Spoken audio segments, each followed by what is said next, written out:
Olá, sejam bem-vindos à nossa segunda parte da nossa aula Direito Penal para Concurso Público do tema Eficácia da Lei Penal no Tempo.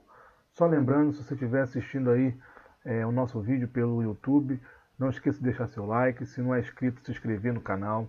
Não deixe de curtir a nossa página no Facebook e também de nos seguir lá no Instagram. Então vamos dar continuidade a respeito do desdobramento dos efeitos da irretroatividade. Vamos iniciar falando sobre novatio legis incriminadora. Então é a lei que não existia no momento da prática da conduta e que passa a considerar como delito a ação ou omissão realizada.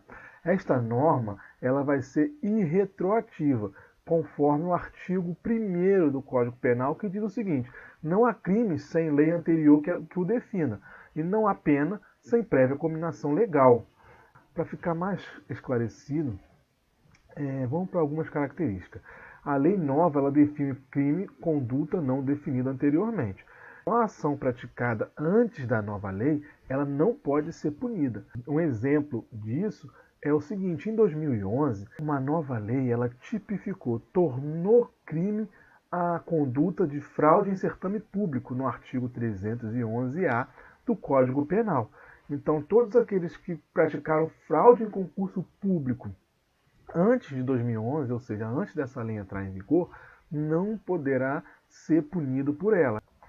Então, essa é o novatio legis incriminadora, ok?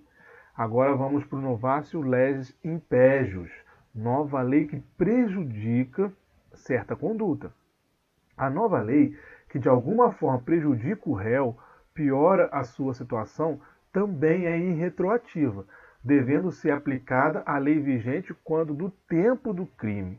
Então, um exemplo é que a gente possa sintetizar a respeito desse assunto é que em 2010 a Lei 12.234 aumentou de 2 para 3 anos o prazo de prescrição, que é causa extintiva da punibilidade, para crimes com pena máxima inferior a 1 ano. Então, aqueles que praticaram alguma conduta que tinha pena máxima inferior a 1 ano, a prescrição era de 2 anos, não irá atingir esse autor do fato, essa lei que aumentou a prescrição para 3 anos. Então agora vamos para uma dica, uma observação gladiadora.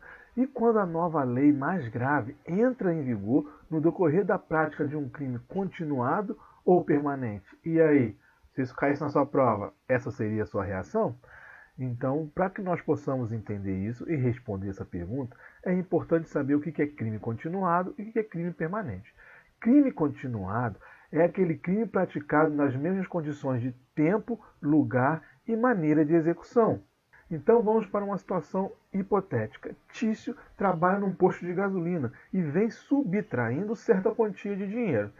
Ao longo do tempo, o patrão ele percebe a falta de determinados valores e aí ele começa a investigar, a averiguar a respeito.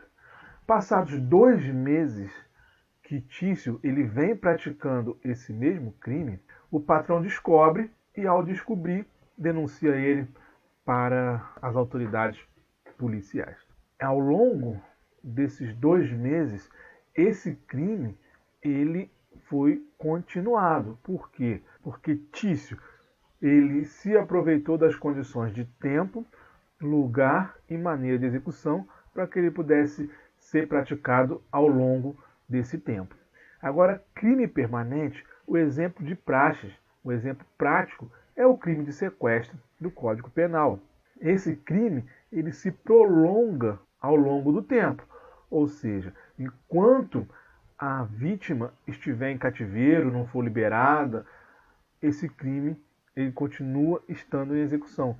Por isso que é crime permanente. Então, agora que você já sabe o que é crime continuado e crime permanente, quem vai responder a essa pergunta, a essa observação gladiadora, é o STF, que diz o seguinte: a lei penal mais grave aplica-se ao crime continuado ou ao crime permanente se a sua vigência é anterior à cessação da continuidade ou da permanência. Então, com aqueles 2 exemplos práticos que acabei de informar, fica bem mais fácil visualizar e entender essa súmula 711 do STF. Agora, depois disso, você se tornou um gladiador e não precisa mais ficar assustado. Agora é só felicidade se essa questão cair na sua prova. Então finalizamos aqui a nossa segunda parte do tema Eficácia da Lei Penal no Tempo. Se liga aí nas nossas redes sociais. Um forte abraço e até a próxima. Valeu!